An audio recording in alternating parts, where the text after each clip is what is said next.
بسم اللہ الرحمن الرحیم۔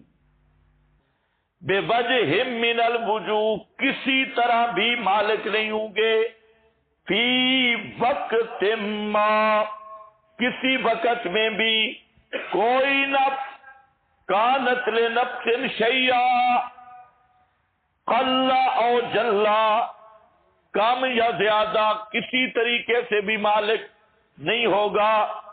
فائدہ الامر کا الف لام استغراق کے لیے ہے، اس پر حوالہ سراج منیر، بل امر اے کلو، یہاں الامر میں نے کہا نا سیاق سے پتہ چلے گا، ورنہ تو الامر جو ہے یہ مفرد ہے، اس پہ لام آیا، اور کل آپ بات پڑھتے رہے مفرد پہ الاصل للعہد، اصل لام کیا عہد کا، لیکن جہاں سیاق کہہ رہا ہے کہ استغراق کہے، سیاق خود بتا رہا ہے کہ اب آپ کے ناوی شاوی گئے،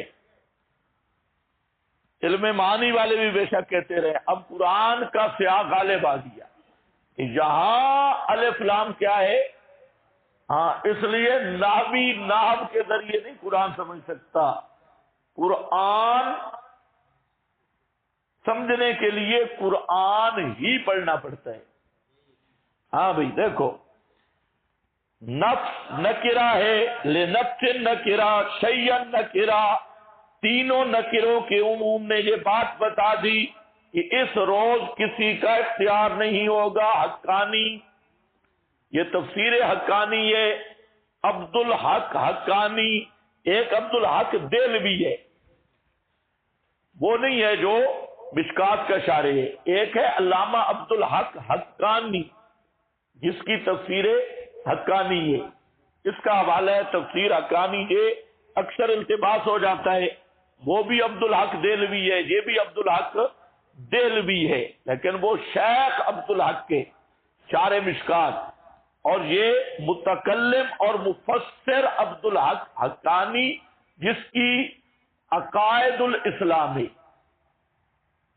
عقائد الاسلام حقانی کی، آج دیوبندیوں نے اس کو چھاپنا چھوڑ دیا ہے، عقائد الاسلام، اور کیونکہ اس پر تمام اکابر کی جو اس وقت کے بڑے حضرات ہیں، حضرت نانوتوی ہیں، مفتی کفایت اللہ صاحب ہیں، علامہ انور شاہ صاحب ہیں، ان حضرات کی اس پر پرزور تصدیق موجود ہے، اور اس کا نام بھی کیا ہے؟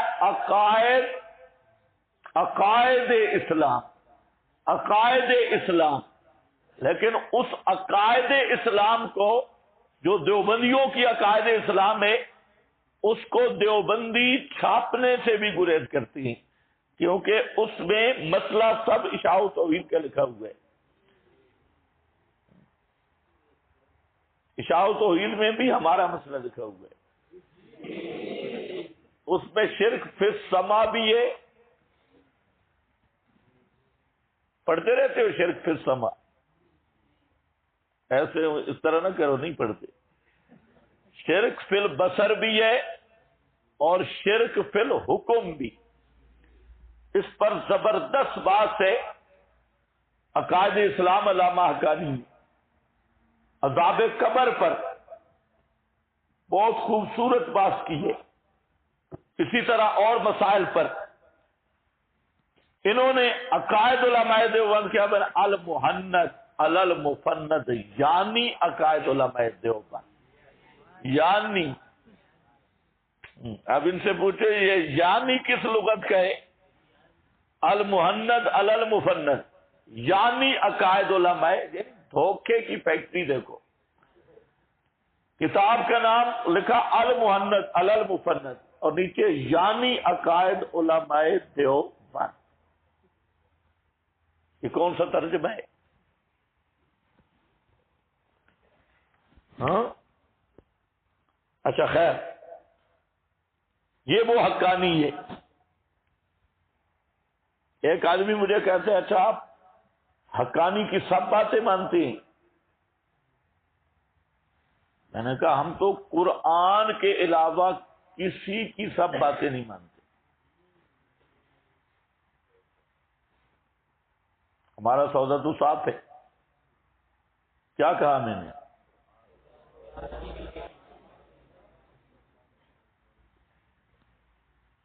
قرآن کے علاوہ دنیا میں کوئی کتاب نہیں جس کی ہر بات ہم مانتے ہیں. قرآن وہ کتاب ہے جس کی ہر بات مانتی ہے. کڑوی پھکی ہے لیکن معدہ صاف ہو جائے گا. ہم تو صاف. اور تم جو کہتے ہو بزرگ بزرگ، اتنا عرصہ ہو گیا ہم نے کہا 5 بزرگوں کے نام لکھ دو. ابھی یہ بیماری شادیوں میں بھی آ گئی پنجاب میں. اکابر اکابر اکابر کی رٹ پنجاب میں اب لگ گئی ہے. ہم تو اکابر کے مذہب پہ اکابر. ان کو بھی میں نے کہا تم بھی 5 لکھ دو. 5 وہ 5 یہ، اور ان سے مطالبہ کرو. ساتھ تحریر ہوگی کہ ان اکابر کی ہر عبارت پہ ہمارا ایمان.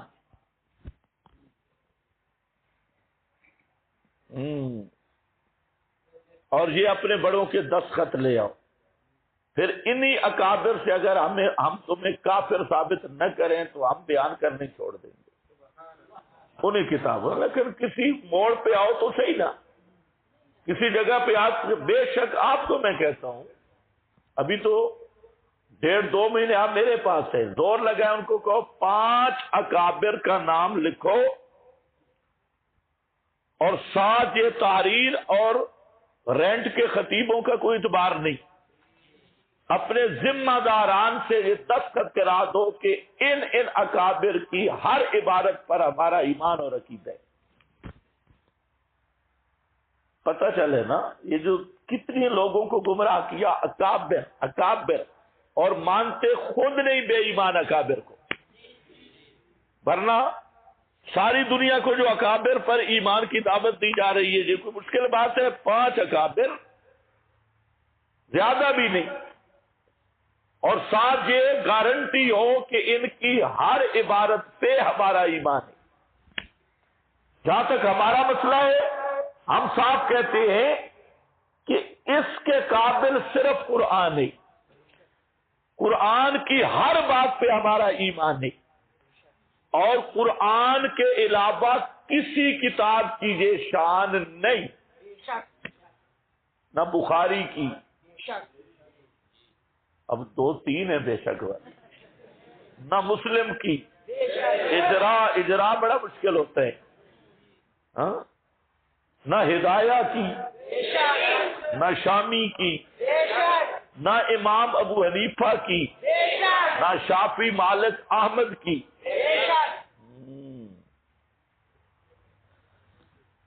اس حد تک آ جاؤ تو پھر تم پکے مومن ہو. اور جب تک ایمان یہاں نہیں آتا نا ساری زندگی پھرتے رہو ایمان کی حقیقت نہیں مل سکتی. اول سے آخر تک میرا سچ صرف قرآن میں، باقی کوئی کتاب نہیں. اس کا یہ مطلب ہے کہ باقی کتابیں غلط ہیں، یہ نہیں میرا مطلب. میرا مطلب ہے کہ باقی کوئی کتاب اس طرح نہیں جو اول سے آخر تک منو ان اس کی ہر بات کو تسلیم کیا جائے. نہیں ہے. یہ جو مولوی تمہیں روب دلاتے ہیں اور اپنے گھونسلے بناتے ہیں کل عنکبوت، یہ تو تم سادے لوگ ہو. یہ جو بخاری کرتے ہیں، بخاری کا رفع ذہن کیوں نہیں مانتے؟ وہاں کیا تکلیف ہوتی ہے؟ ساری روایتیں وہاں بخاری میں رفع ذہن کی ہے، ترک رفع ذہن کی کوئی روایت نہیں. اب بخاری کہاں جاتی ہے؟ اب امام بخاری پہ چڑھائی کون کرتی ہے؟ خلف الامام پہ جو امام بخاری نے پورا چیپٹر باندھا ہے، جاری ہو، سری ہو، فلاں ہو، اور آگے لا صلاۃ لمن لم یقرأ بفاتحۃ الکتاب. کہو ان ٹھیکیداروں کو کہ امام بخاری کا یہ چیپٹر باندھو. اب کیا کہتے ہیں ہم؟ بخاری کی نہیں مانتے، حدیث مانتے. کیا بات ہے، بخاری کی نہیں مانتے. اچھا، بخاری نے جو حدیث سے سمجھا ہے، بخاری کے فام پہ تمہیں کیوں اعتماد نہیں؟ بخاری نے تو اس حدیث سے یہی سمجھا ہے کہ نماز جاری ہو یا سری ہو، امام کے پیچھے ہو یا انفرادی ہو، بغیر فاتحہ کے نہیں ہوتی. بخاری نہیں سمجھا، جو دور حدیث کر کے آئے ہو وہ بولو. جی نہیں سمجھا بخاری نے، یہ چیپٹر نہیں پڑھا. ادھر ہمیں ڈنڈا دکھاتے ہو، خبردار، اور خود کیا کر رہے ہو؟ سینکڑوں مقامات تمہارا پورا سال گزرتے ہی اسی میں ہے امام بخاری کے خلاف. بخاری سامنے رکھا، جس نے دور حدیث پڑھا ہے وہ ایمانداری سے بولے. ایسا نہیں ہوتا. اول سے کتاب الایمان سے لے کر امام بخاری سے مقابلہ شیخ الحدیث شروع کرتا ہے. امام بخاری نے یہ کہا، اصل میں یہ ہے، اصل میں یہ، اور کتاب الایمان سے آ کر، اور یہ صرف تمہارا حال نہیں، اہل حدیثوں کا بھی یہی حال ہے.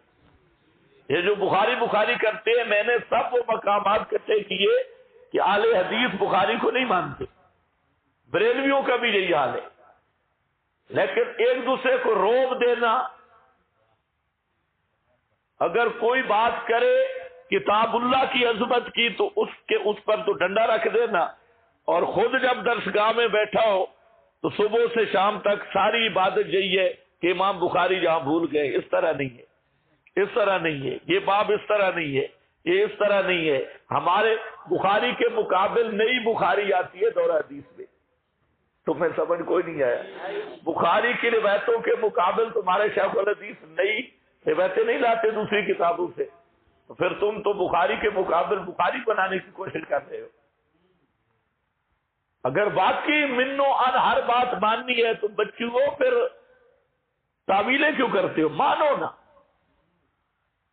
جتنے ابواب ہیں بخاری کے، اور میں صرف آپ کو نہیں کہہ رہا، دیوبندی، بریلوی، اہل حدیث، تینوں طبقے ایک دوسرے پہ روب ڈالتے ہیں. خبردار، بے ادبی ہو جائے گی. ایک دوسرے کو نصیحت کرتے اپنے، اور بڑا روب ڈال، اور خود تینوں طبقے، دیوبندی، بریلوی، اہل حدیث، تینوں طبقے، اور ساتھ ہی شاتی بھی، چاروں طبقے. جو دور حدیث کا سال ہوتا ہے، چاروں کا مقابلہ ہوتا ہے امام بخاری سے. حالانکہ وہ مسائل بھی فروعی ہے، وہ کوئی عقائد کے باب بھی نہیں ہے، سارے فروعات ہے. بھائی جب تم اتنی شان بیان کر رہے ہو کہ جو ایک لفظ پہ بھی اعتراض کرے وہ دائرہ اسلام سے خارج ہے، وہ گمراہ ہے، تو یہ کہہ کر پھر شاہدوا علی انفسہم انہم کانوا کافرین کا کیوں مذاق بنتے ہو؟ پھر تو جو کچھ آ گیا ہے منو ان مانو نا. اگر میری بات سمجھ آ گئی ہے تو آگے چلو. ہاں بھائی، حقانی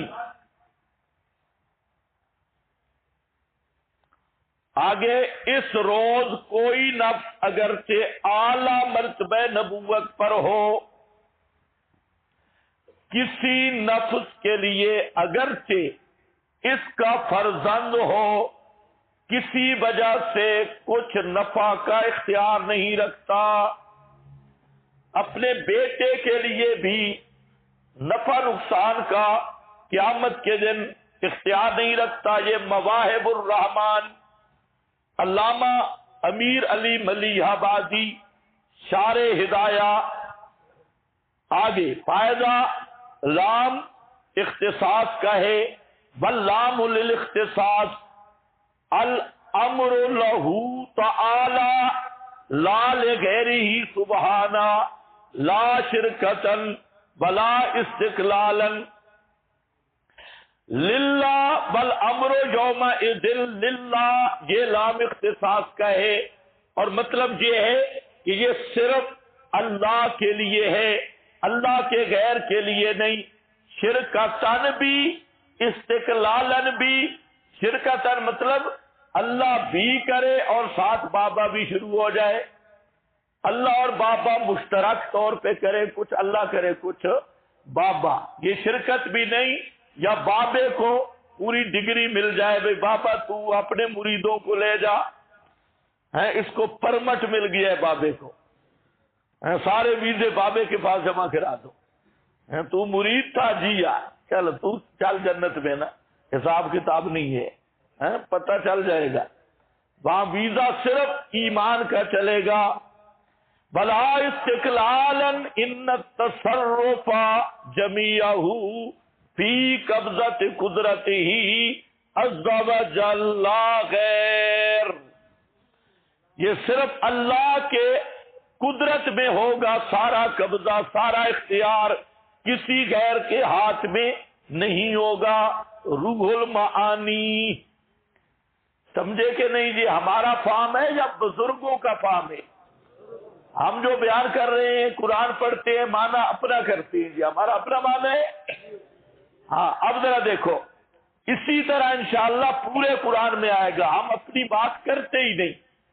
دیکھو قولہ، اللہ تعالیٰ کا فرمان، الامر للہ وحدہ، یہ عبارت درست کر لینا، ابراز لمعنی الاختصاص فی الکلام، عنایت القاضی، الامر یومئذ للہ کے بعد وحدہ بے ضابی نے نکالا، اس پر عنایت القاضی کہتا ہے یہ وحدہ بے ضابی نے کیوں عبارت نکالی؟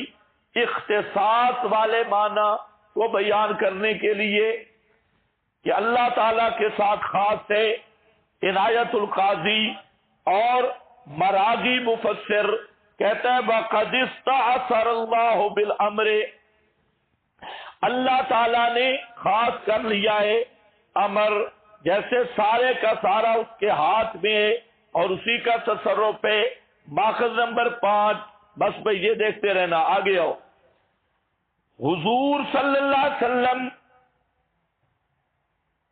اس عموم سے مستثنا ہے۔ سوال ہے کہ نبی پاک صلی اللہ علیہ وسلم اس عموم سے مستثنا ہے، آپ کی بات نہیں ہے، لہذا آپ کو اختیار ہوگا، یہ سائل کا سوال ہے۔ الجواب، عام قطعی ہوتا ہے، اس کی تخصیص کے لیے کسی دلیل کی ضرورت ہے جو تمہارے پاس موجود نہیں، اور دعویٰ بلا دلیل کون سنتا ہے؟ عام قطعی ہوتا ہے یا نہیں؟ ہوتا ہے، یہ پڑھتے ہو کتابوں میں، اور عام کی پہلی تخصیص کے لیے قطعی دلیل درکار ہے، یہ ضابطہ ٹھیک ہے جی؟ اچھا، حنفی تو ٹھیک کہتے ہیں، تم پریشان ہو گئے، یہ ضابطہ صحیح ہے، اور یہ صرف احناف کا ضابطہ نہیں، حضرت گنگوئی نے عجیب بات لکھی ہے، یہ ضابطہ سب صحابہ کا اجماعی ضابطہ ہے،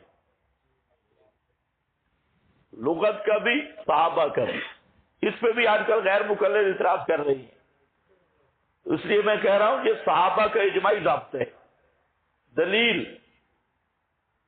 حضرت گنگوئی نے دلیل دی ہے کلیب بدر،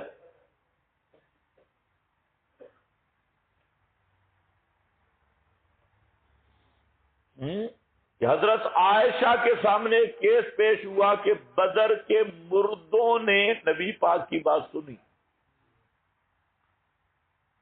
تو انہوں نے کس سے استدلال کیا؟ عموم آیت سے، اِنَّكَ لَا تُسْمِعُ الْمَوْتَىٰ، اور سب صحابہ نے اس پہ سکوت کیا ہے، اور بیان کرنے والے کے پاس کیا تھی؟ خبر واحد۔ اور حضرت عائشہ نے کس سے استدلال کیا؟ عموم قرآن سے، اور عموم قرآن کو قطعی نہ سمجھتی تو خبر واحد میں تعویل نہ کرتی۔ کیوں کہ ظنی کی تخصیص ظنی سے ہو سکتی ہے، ظنی سے قطعی کی تخصیص نہیں ہو سکتی۔ حضرت عائشہ کو اس خبر واحد میں تعبیل کرنا اس بات کی دلیل ہے کہ حضرت عائشہ عموم قرآن کو قطعی سمجھتی تھی.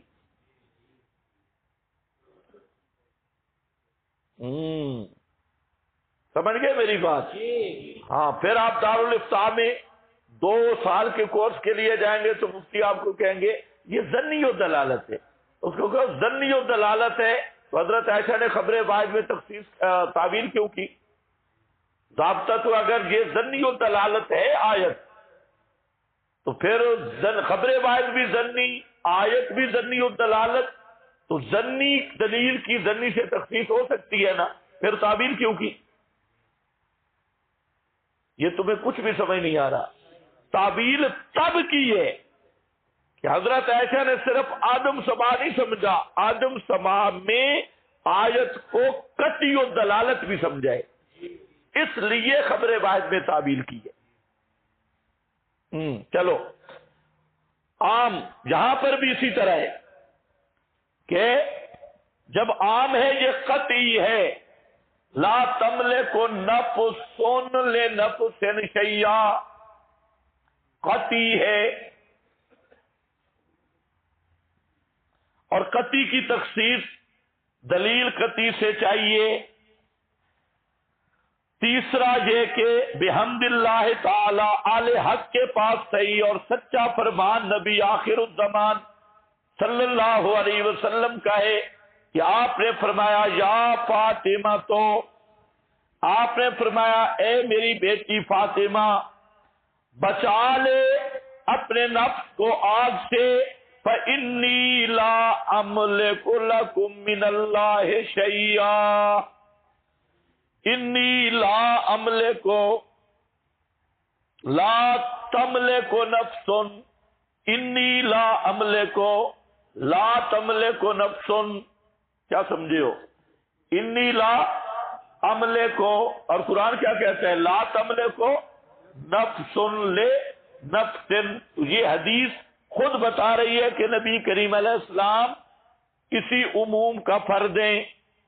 یہ تائیدن ہے، لازم نہیں ہم پہ، ورنہ تو عام اپنے تمام افراد کو قطعاً و یقیناً شامل ہوتا ہے. ہاں بھائی.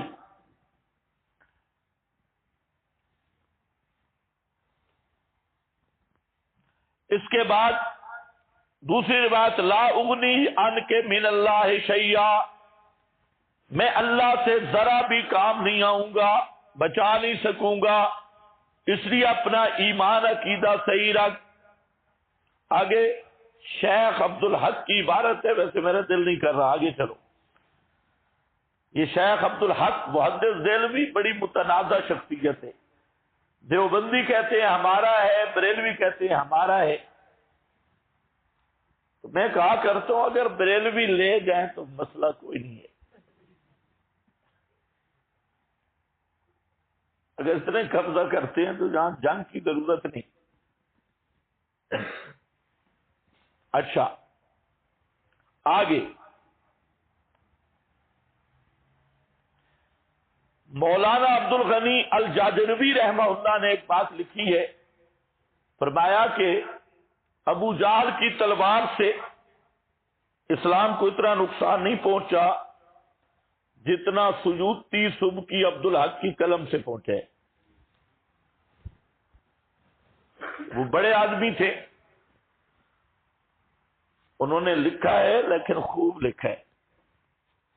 ہمارے سب اکابر بہادر تھے، پتہ نہیں آپ کو دل کہاں سے پیدا ہو گئے. آج تو کسی خطیب کے بارے میں کوئی لفظ آ جائے تو توبہ توبہ، اسلام کی عمارت گر گئی. اور مولانا عبد الغنی توحید کی غیرت یہی ہوتی ہے کہ توحید کے مسئلے میں کسی کی معافی نہیں. سبکی، سیوطی، عبد الحق فرماتے ابو جہل کی تلوار نے اسلام کو اتنا نقصان نہیں پہنچایا جتنا ان بزرگوں کی قلم نے پہنچایا.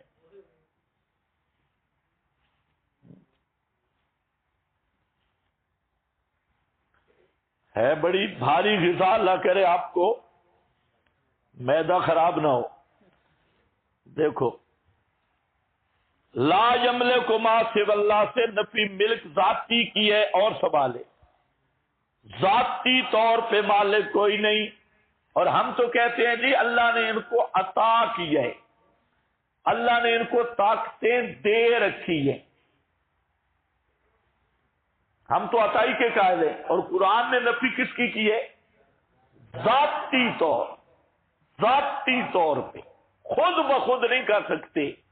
اور ہم بھی کہتے ہیں خود بخود نہیں, بلکہ اللہ نے ان کو اختیارات تفویض کیے, دیے ہوئے ہیں.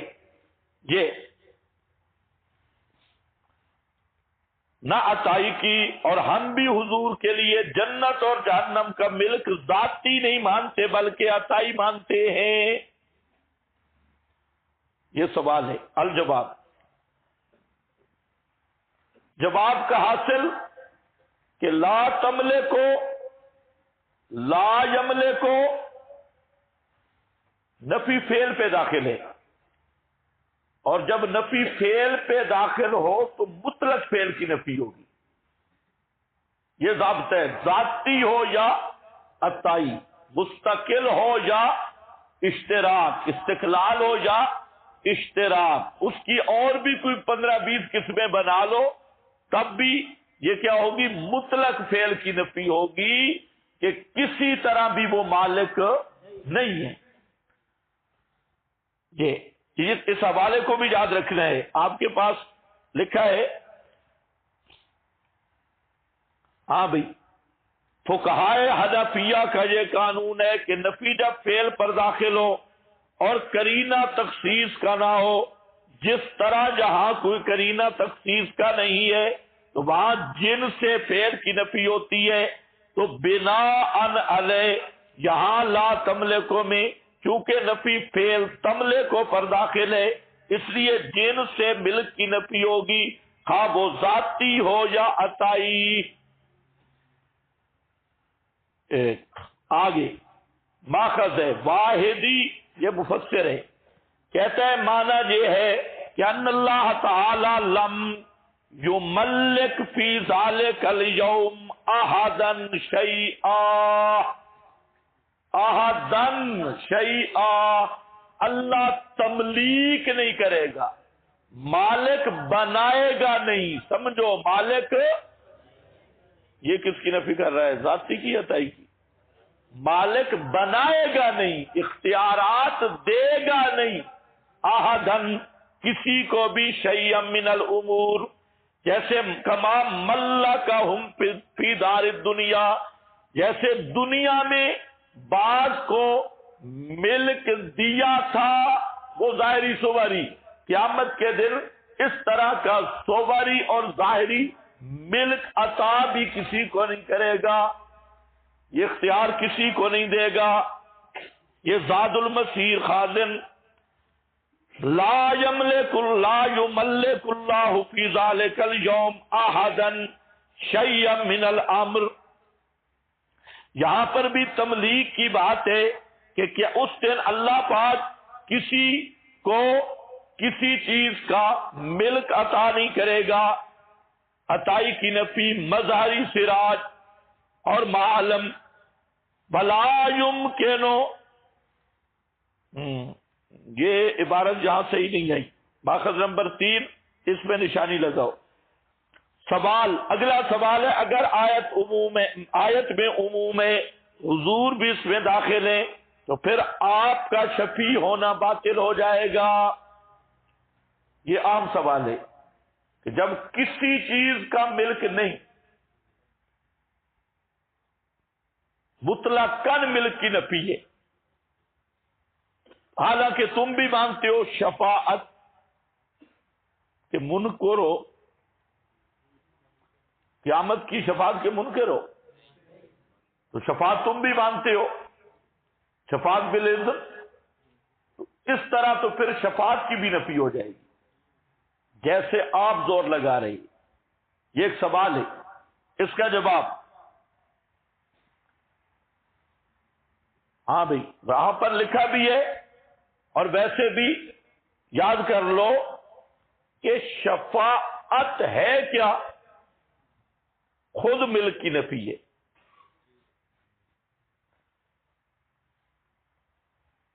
اس پر ذرا غور کر لینا. مشرک بڑا دھوکہ دیتا ہے گا اور وہ شفاعت والا مسئلہ لے کے اختیارات ثابت کرتا ہے. حالانکہ شفاعت ہے کیا؟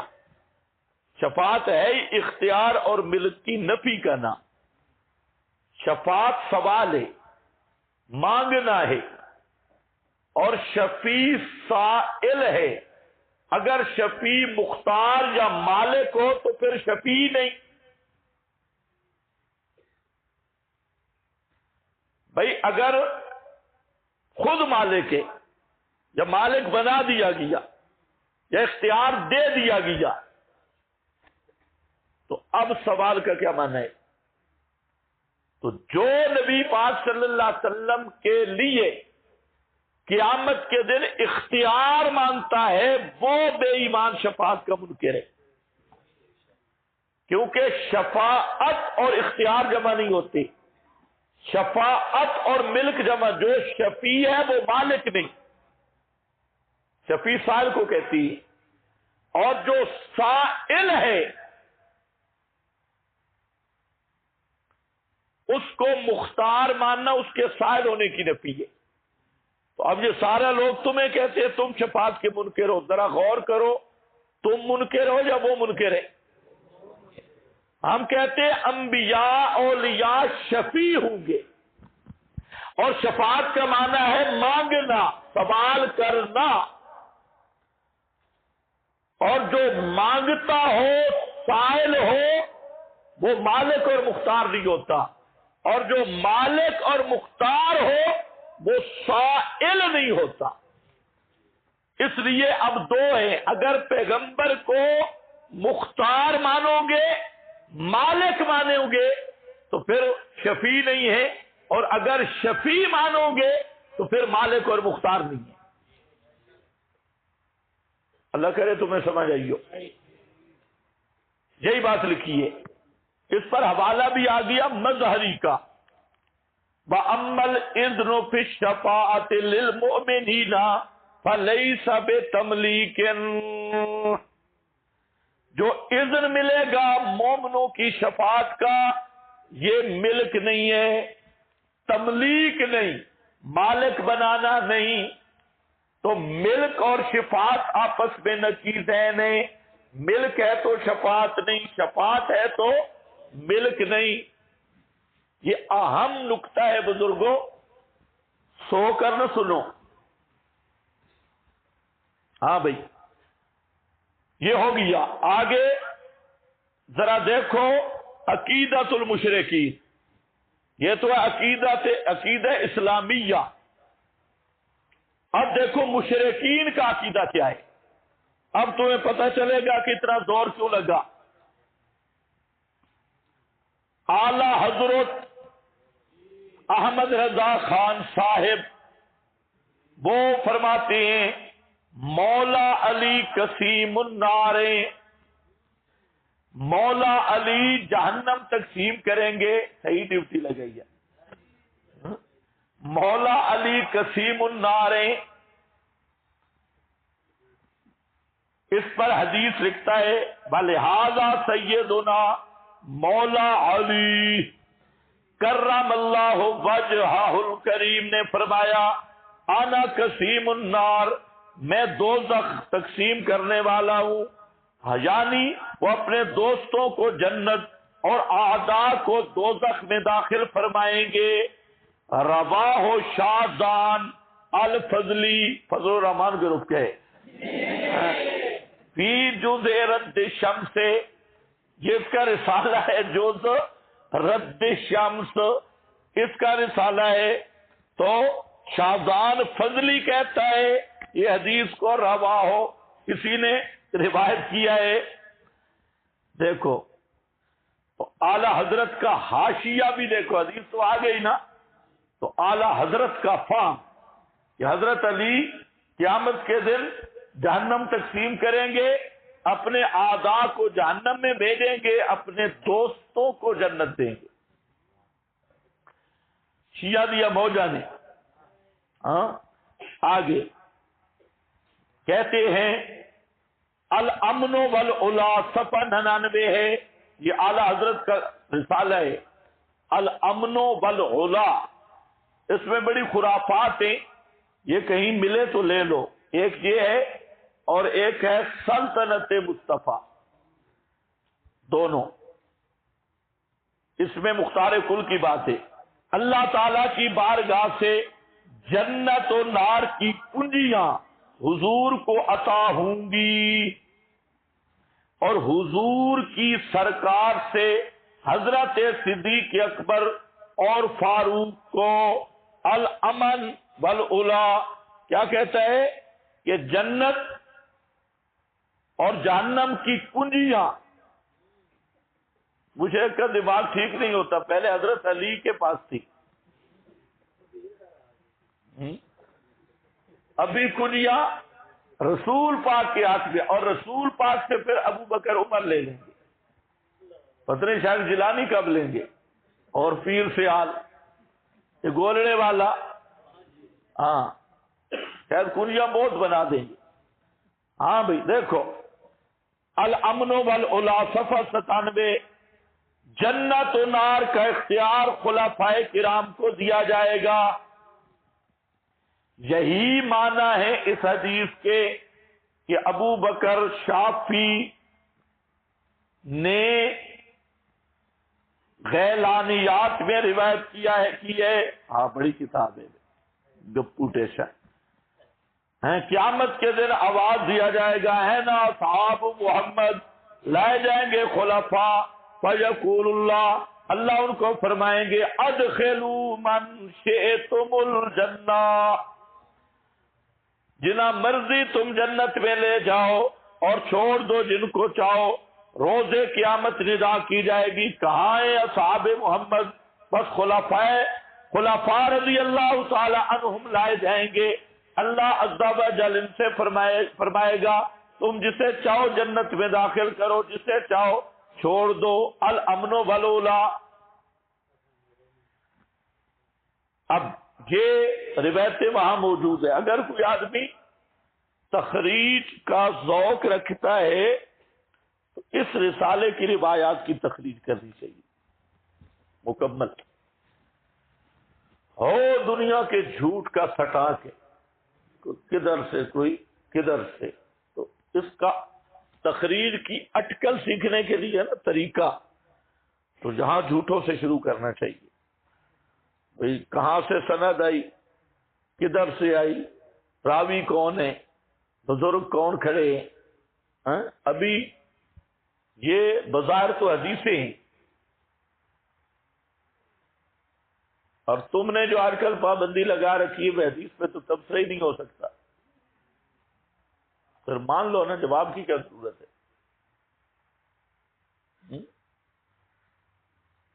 کیونکہ حدیث پر تو تبصرہ کرنا فوراً فتویٰ انکار حدیث، یہ منکر ہے جی،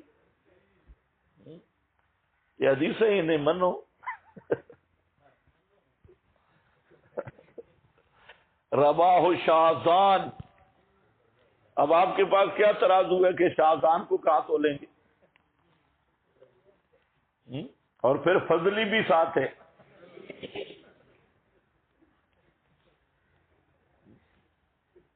فضل تو ویسے اکابر میں ہے، تو یہ فضلی ہے.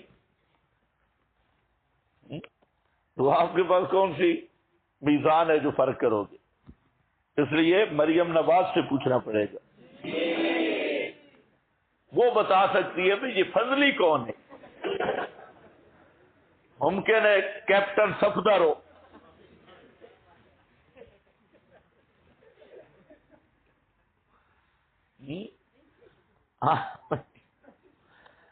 دیکھو اب آ گئی بات. الجواب، یہ روایات نصوص قرآنیہ اور روایات صحیحہ کے ہر فن مخالف ہیں. یہ بے عین عبارت ہے مولانا عبد الغنی الجاجروی رحمہ اللہ کی. اس لیے کہ ہم علماء کے شر سے ڈرتے ہیں، اس لیے صرف ناقل ہیں. لفظ بلفظ ان کی عبارت ہے. ہر فن مخالف ہیں، اس لیے باطل ہیں۔ اب بتاؤ وجہ کیا؟ نصوص سے قرآنیہ اور روایات صحیحہ کے ہر فن مخالف ہیں، اس لیے باطل ہیں۔ دوسرا جواب، خان صاحب کا شاہزان فضلی کی کتاب جز رد الشمس کا حوالہ دے کر عوام کو مرعوب کرنا یہ اصول دین کے خلاف ہے، کیونکہ نہ شاہزان فضلی امام بخاری ہے، نہ اس کی کتاب صحیح بخاری کا درجہ رکھتی ہے کہ فقط حوالہ ہی کافی ہو، مدار سند صحیح پر ہے۔ آگے، کتاب کا مقام مصنف کے مقام سے پیدا ہوتا ہے۔ جناب شاہزان فضلی کے متعلق علامہ جمانی لکھتے ہیں کہ میں تو اس کو نہیں جانتا یہ فضلی کون ہے، مجہول آدمی ہے، اما آنا لم عارف، میں نہیں جانتا۔ الفضلی ہذا، اس فضلی کو التعلیق علی فوائد المجموعہ۔ تیسرا جواب، خان صاحب چونکہ صدری نسخوں کے قائل ہیں، ان کو تو سند کی ضرورت ہی نہیں ہے، لیکن بحمد اللہ سند آل حق کے نزدیک چونکہ امت کے خواص سے ہے، اس لیے روایت کی سند دیکھ لو تاکہ معلوم ہو جائے یہ روایت ہے یا حکایت۔ سند حدیث علی، آگے پوری سند لکھی ہے، اس میں ایک بزرگ آ رہے ہیں، قال یعقوب بن سفیان وبہ قال حدثنا یحیی بن عبد الحمید وبہ قال حدثنا علی بن مسہر عن الاعمش عن موسی بن طریف۔ اب یہاں بزرگ کھڑے ہیں، یحیی بن عبد الحمید، یہ کون ہے؟ غالی شیعہ۔ سند کا راوی کون ہے؟ دشمن صحابہ اور کذاب ہے، اس پر الحمانی ایزن کذاب،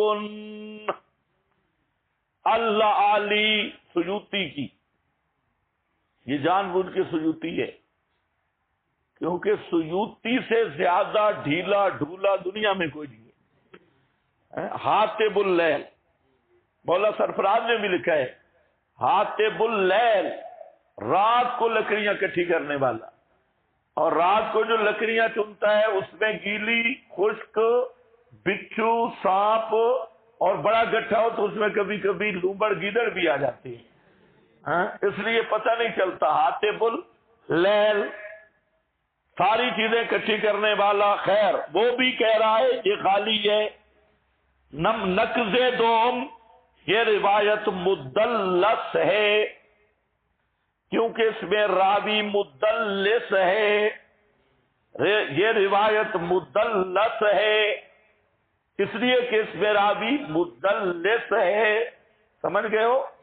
ہاں، خیال کیا کرو، مدلس ایک بزرگ بیان کر رہا تھا، مصنف ابی شیبہ میں لکھا ہے، ابن ابی شیبہ، بندے دا پتر مصنف ہے، مصنف تو خود ابن ابی شیبہ ہے، کتاب کو پڑھ رہا ہے، مصنف ابن ابی شیبہ۔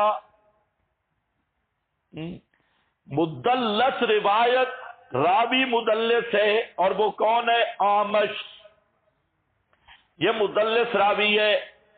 ماخذ نمبر 1، یہ جو احمد ہے اور اوپر والا احمد الحمانی، اس بزرگ کی تعریف ہے، وہ کیا ہے؟ کانا یکذب جہارا،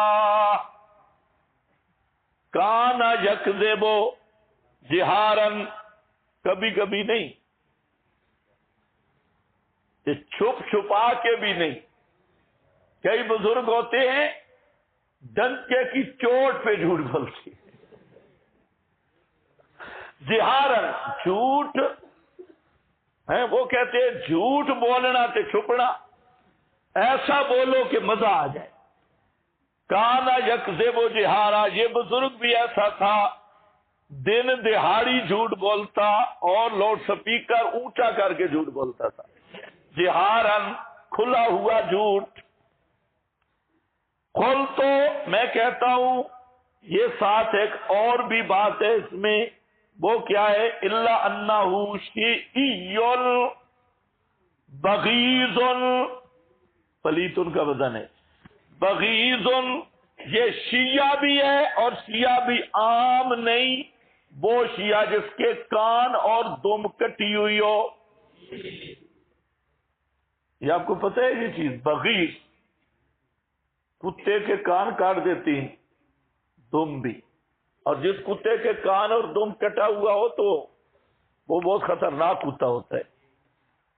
اور یہ جو شیعوں میں بغیض، یہ وہی ہے دم کان کٹا ہے، صحیح شیطان۔ بغیض، بغض رکھنے والا، بہت بغض رکھنے والا صحابہ کے ساتھ۔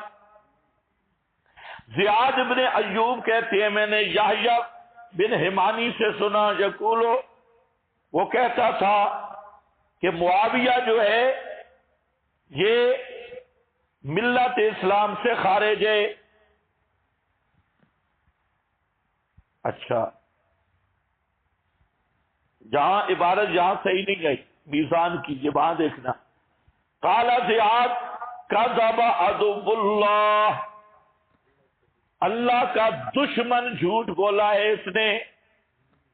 یہ خان صاحب کو راوی ملا ہے فضلی سے جو روایت کر رہے ہیں۔ آگے نقد سوم موسیٰ بن طریف، اسی کا راوی ہے، وہ بھی شیعہ بھی ہے، جھوٹا بھی ہے۔ اور نمبر 4 ابایا غالی شیعہ اور ملحد ہے، پوری سلسلہ سند بھی ایران سے آ رہا ہے، ملحد ہے، اس پر حوالے ہیں، غالی شیعہ ہیں، اور ملحد لسان المیزان کا حوالہ ہے۔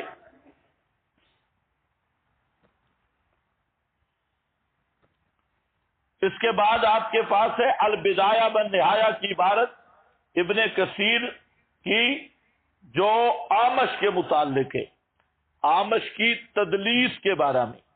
یہ چونکہ تاریخی یہ کتاب ہے تو یہ مقام بحث میں بعض اس کے فوائد ہیں، ابھی آگے چلیں۔ نمبر 4، یہ تو خان صاحب کی سندی خیانت تھی کہ بے اصل حکایت کو روایت بنا دیا۔ اب ذرا ان کی مانوی خیانت بھی سن لو کہ اس بے اثر روایت کے شراح نے صرف 2 معنی لکھے ہیں جو کہ ہمارے سر آنکھوں پر ہے، یعنی پہلی چیز تو بنیاد ہی نہیں ہے۔ اچھا، ایک بات بتائیں، پہلے تعویل ہے یا انکار ہے؟ یہی تمہارے ملا کو سمجھ نہیں آتی بات۔ مقام تدریس میں تعویل اول ہے، انکار ثانیہ ہے۔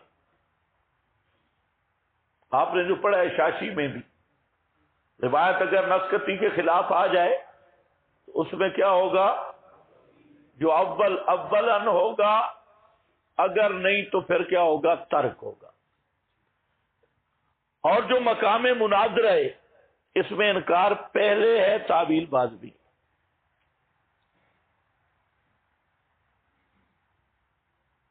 یہ بات آپ کو سمجھ آتی ہے؟ انکار پہلے، تعویل بعد بھی۔ مقام تدریس میں تعویل پہلے، انکار بعد۔ یہ فرق ذہن میں رکھ لو، کیونکہ مقام مناظرہ میں جب آپ کہیں تعویل کریں گے نا تو اگلا تو اس نے شور مچانا، اچھا مان گیا کہ نہیں مان گیا؟ مان لیا نا، اب انکار کرتا ہے نا، اس کو کہو پترا ہے ہی نہیں، چل ہے ہی نہیں۔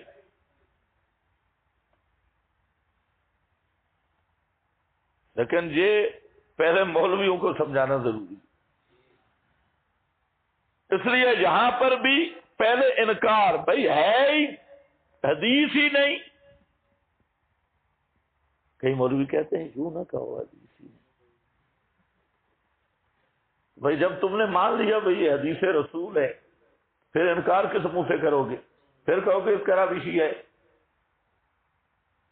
ہمیں منطق بھائی ہماری سمجھ سے بالا تر ہے، ہم ویسے بھی اب بوڑھے ہو گئے، لیکن یہ جو نئے نئے محققین ہیں ان کی تحقیق ہماری سمجھ سے بالا تر ہے، ہم معذور ہیں۔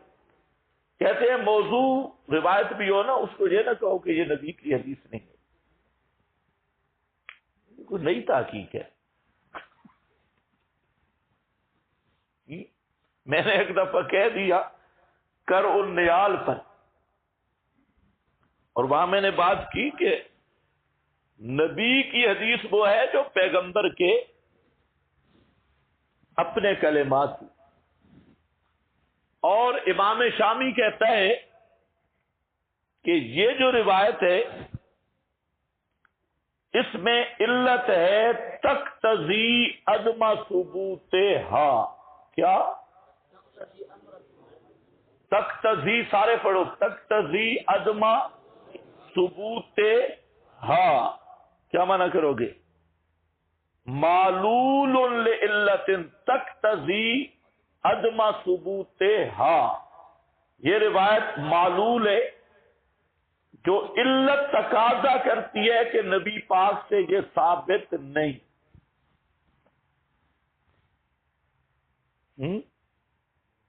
اب اس کو کیا کہیں گے؟ حدیث رسول؟ اور نہیں یہ بے ادبی ہے، اس طرح نہ کہو، تم کہو حدیث ہے، حدیث رسول ہے لیکن ثابت نہیں۔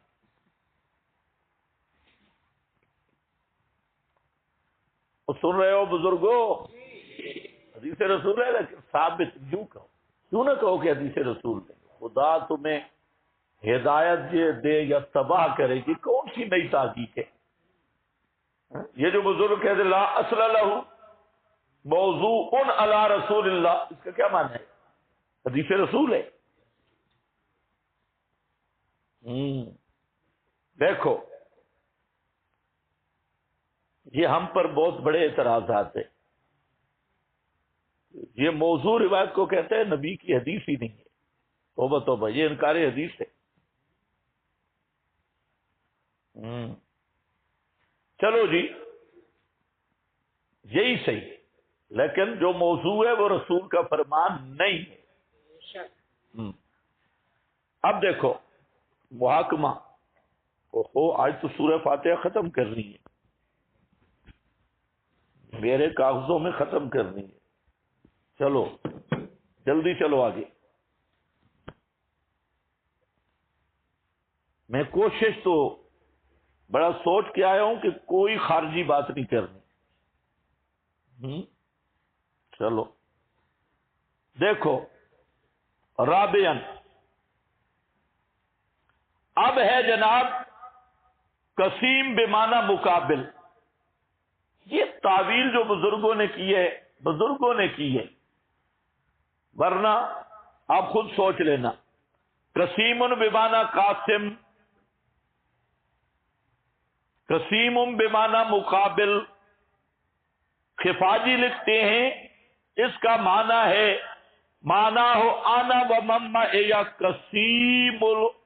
قسیم اصل النار، اے مقابل لہم لأنہ من اہل الجنہ۔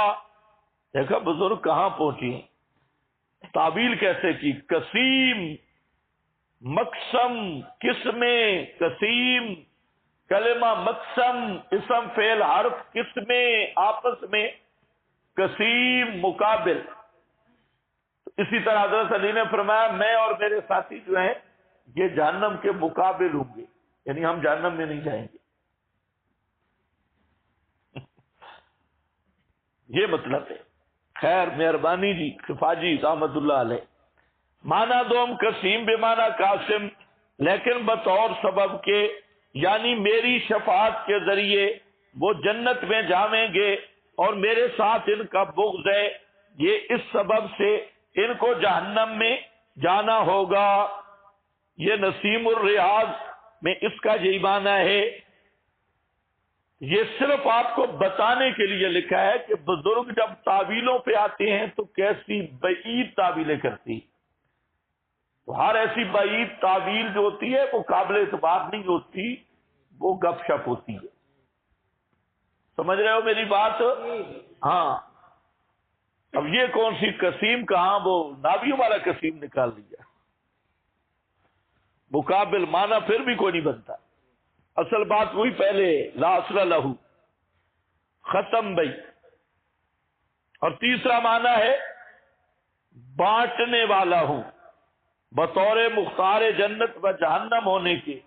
یہ محض ان کا اختراعی معنی ہے، کسی شاعر نے نہیں لکھا، اس لیے وہ مردود اور باطل ہے. یاد رکھ لو یہ جتنی بعد کی عبارتیں ہیں وہ صرف آپ کو سمجھانے کے لیے. جو جواب ہے وہ صرف پہلا ہے کہ یہ جو روایتیں ان کی اصل ہی نہیں ہے، ان کی اصل ہی نہیں. اور اگلی باتیں آپ کو میں نے بتایا کہ شارحین کے سامنے جو جملہ بھی آ جائے تو بہت دور اذکار کی تعویلیں لاتے ہیں. اس کی ایک آپ کو میں مثال دیتا ہوں بڑی عجیب. علامہ ابن حجر الاسقلانی بڑے محدث ہیں، اسماء الرجال کے بھی امام ہیں. اب انہوں نے ایک حدیث پہ اشکال ہوا کہ جب استنجا کریں گے تو مس الذکر بالجمین بھی ٹھیک نہیں اور استنجا بالجمین بھی ٹھیک نہیں. کیا کہا میں نے؟ مس الذکر بالجمین دائیں ہاتھ سے اور استنجا کرنا بھی دائیں ہاتھ سے ٹھیک نہیں. اب اس کا حل کیا ہوگا؟ ابن حجر فرماتے ہیں کسی دیوار کے ساتھ بیٹھے،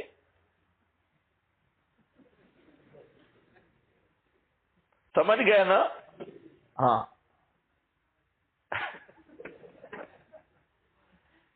حالانکہ عام جٹ زمیندار دیہاتی آرابی وہ دونوں کام بائیں ہاتھ سے کر لیتی. یہ کسی بوڑھے سے بعد میں پوچھ لینا، بزرگ بیٹھے ہیں. لیکن ابن حجر رحمت اللہ علیہ جہاں پر پریشان ہو گئے میں کیا کروں، حل کیا ہے؟ تو اس لیے میں کہا کرتا ہوں کہ ایک ہے نصوص کا معنی، یہ بات ٹھیک ہے، نصوص کا معنی وہی ہے جو 14 صدیوں سے آ رہا ہے، نیا معنی کرنا صحیح نہیں. اور ایک ہے اس معنی کے ساتھ اقولو، ذاتی رائے، ذاتی تبصرہ، ذاتی تطبیق، تعویل. یہ کسی کی بھی ہو اس کی کوئی حیثیت نہیں. اگر قابل اخذ ہے تو لے لو، نہیں تو ترک کر دو. یہ بھی ایک قانون ذہن میں رکھ لو، دونوں کا فرق. اب آؤ جناب، ایاک نعبد